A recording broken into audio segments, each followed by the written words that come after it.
Hello and welcome everyone to another episode of the Super Carlin Gaming Mario Kart 8 Roulette Challenge. It's episode 3. We are working our way towards all of our gold trophy 3-star fun. We left off with Wario, so we need a dice roll for a new character. One. Boom! Waluigi! Super easy. What do you know? Okay. All right, and what do we got here? We unlocked a new Kart. So this is where we'll start from, so we probably won't end up using this one, but we'll see. 3. 3, 1, 2, 3. The Comet. Okay, fun, cool. And 20.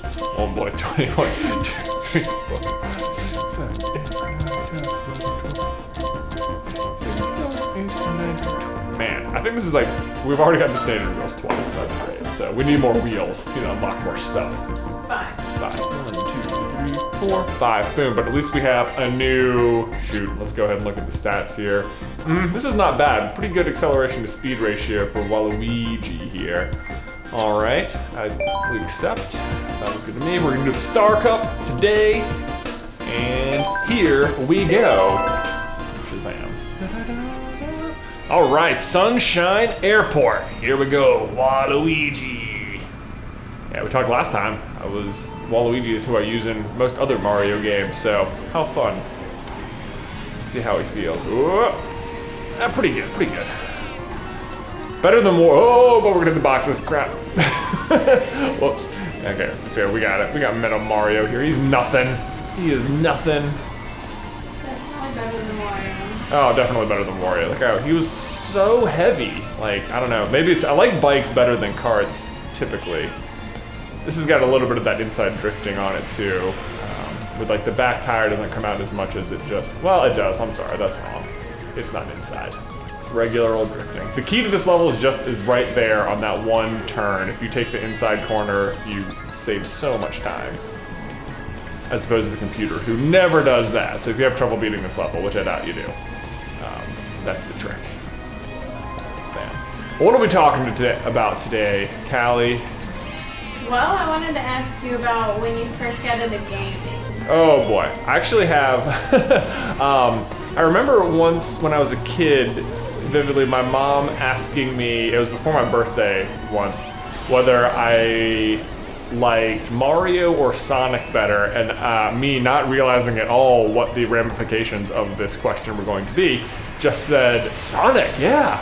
And so, a few weeks later, my parents got me a Sega Genesis, and that was like the first time I ever had like a home console. And as a result, we didn't have like a good Nintendo console until like the N64 came out. And that's probably much more when I got like really into it. But I played a lot of Sega growing up. I wasn't like, Sega games are like old games like that were just really, really hard to like fully complete and beat. So there wasn't like a ton of just outright beating of games until like the N64 came out. And then I did like a lot of Mario. Of course, Mario Kart was the big one then. So I've been a big fan of Mario Kart since then, but I remember really liking like Donkey Kong and Banjo-Kazooie, a lot of the Super Smash Brothers, of course. Those were all so many hours spent playing those games. Star Fox, oh my gosh, I played so much. That's probably the first game I could consistently just beat over and over. It's a pretty easy game. Star Fox 64. Crap, blue shells. Ugh. All right, we're good. We made it. We got such a lead. The computer's awful. Maybe we can lap the computer at some point. Look, we're pretty close to Yoshi right there.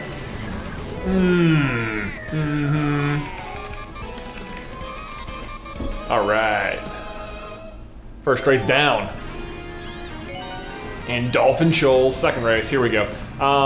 Let's see, the other big thing we got, the PlayStation 2, when that came out, was like a really big deal. That was like, I don't feel like this happens as much anymore, or maybe I'm just less aware of it because we're not kids, but there used to every year for Christmas just be like the one thing everyone had to have. Like I remember Tickle Me Elmo was like one of those first toys like that. Like it was just the thing to have. And 1 year shortly after was the PlayStation 2, and which was a big deal to everyone in my grade. I was in 7th grade at the time. And our dad was the local TV news anchor. He still is, and so he would like do reports about like stuff like that on the news every night, like what's the hard gift to find. And my dad loved trying to find this sort of stuff. Not even I think so we could have it. I think he just enjoyed trying to hunt the stuff down. Yeah, the mission of it, right? So on the other hand, though, I don't think he like loved the idea that it was a video game console that year. So he wasn't like determined necessarily to get it for us. But the kids in my class in particular, every single day would just like bug me and be like, "Oh my God, heard your dad on the news say he got you the PS2." And I was just like, I really don't think he said that, because I would like really want it, and I don't think he would reveal it. But like every single day. And so the day came when we were leaving for our like Christmas vacation. We'd already done like the Carlin family Christmas at our house, and we were going to like visit the grandparents up in New York and stuff. And my dad, oh crap, blue shells. And my dad is picking me up from school, and the one kid who was like who would always say this to me, or would always bug me about the PS2, happened to be walking through the lobby as my dad picked me up, and he was like, "Oh man, hope you enjoyed that PS2." And my dad was like, "What was he talking about?" And I was like, and then I like told him the whole story about how everyone keeps bugging me about this, and he was like, "Oh, I didn't even realize you guys like really wanted it." And I was like, "Well, I mean, yeah." And turns out that he had like an opportunity to get one and like passed on it from like someone he knew at the local at like a local department store, like a Sears or something. Like, does anyone go there anymore? I don't know. And so he like immediately started feeling like awful, like somehow like we had been like bothered at school because of this thing that now we weren't even going to get the payoff for. So he calls the guy back, and like while we're leaving town, he's like, "Okay, we have to stop at the mall before we go." And we're all like, "Okay, whatever." And he gets back in the car and is like, "Guys, guess what? Boom! PlayStation." We were like, "Oh, no way!" And we had the PS2. That was pretty cool. So in the end, because the kids at school bothered me about it, we ended up getting one, and that was fun. Although we didn't have any games for it because it was so last minute. So I think we had a PlayStation 2 and then proceeded to play Tony Hawk Pro Skater 2 for the PS1 on the PS2 for like the next 2 weeks, because we were on vacation for Christmas and didn't have any games. So that was fun. But oh man, we played a lot of PS2. There was a lot of Final Fantasy X on that. Ooh, that was fun. A lot of like Dragon Ball Z, Virtua Fighter stuff. Oh man, those were. Oh, NBA Street. I remember. I can't even tell you how many games of NBA Street I played as a kid. That was super fun. That was one. I think I was particularly good at that. And then let's see. That would bring us. That was like the console of my my high school career was the PS2. But then we got to college, where immediately, I think most college guys will go through this. It's like, yeah, you return to the games of your youth. So like the N64 immediately became a lot better. Or if anyone happened to have like, whatever the console of the day was, I think it was the Xbox 360 at the time. And my roommate, so I remember like my freshman year, I went back and like replayed like Diddy Kong Racing and Mario Kart and all that with my freshman college dorm room buddies. But then the next year I transferred schools, and my new roommate there that's when I went to Virginia Tech, had the Xbox One, and he had SSX3 for that. And man, did I love the SSX games. Those are snowboarding games if you're not familiar with them. And I played so much SSX3, like all the time, because I like lived off campus and didn't have like this like core group of friends anymore because we had switched schools. And it was just like, well, I don't have a whole lot to do, so this is what I did. It's exactly how you should go about making friends in college, by the way, is to play games alone in your dorm room or in your apartment off campus. Except not. And, goodness. That was also the same year, because I had so much free time. I sort of got back into Pokemon. I was thinking when Diamond and Pearl came out, I'm actually playing, also on this channel right now, the Pearl Nuzlocke Challenge. You can go check that out when you're done watching this.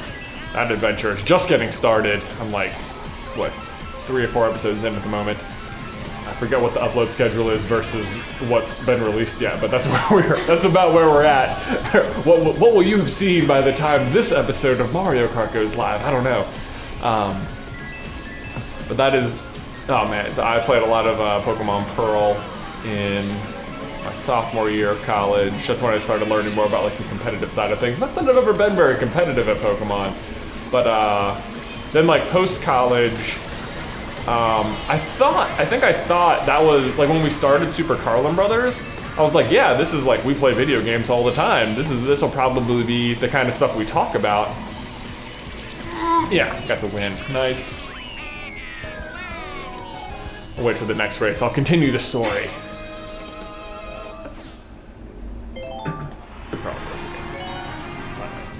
Oh boy, this is one of those races where there's not laps. It's just like get to the bottom of the mountain. This is fun.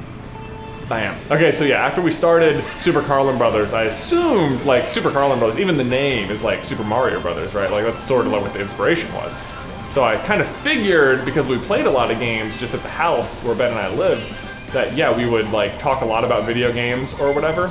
But here's the thing, what I didn't account for with Super Carlin Brothers is that having a YouTube channel was enormously time consuming. Like there was not time to play video games. There was time to get home from work and then write your video and then shoot it and then edit it and make a thumbnail and do all this stuff like after you'd already gotten home from work.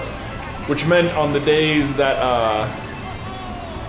you didn't have to make a video, it was just basically like a relief. Like all you were doing was relaxing. There wasn't, like, I guess we played some video games, but a lot of it would just be like whatever, watch TV, don't think about anything.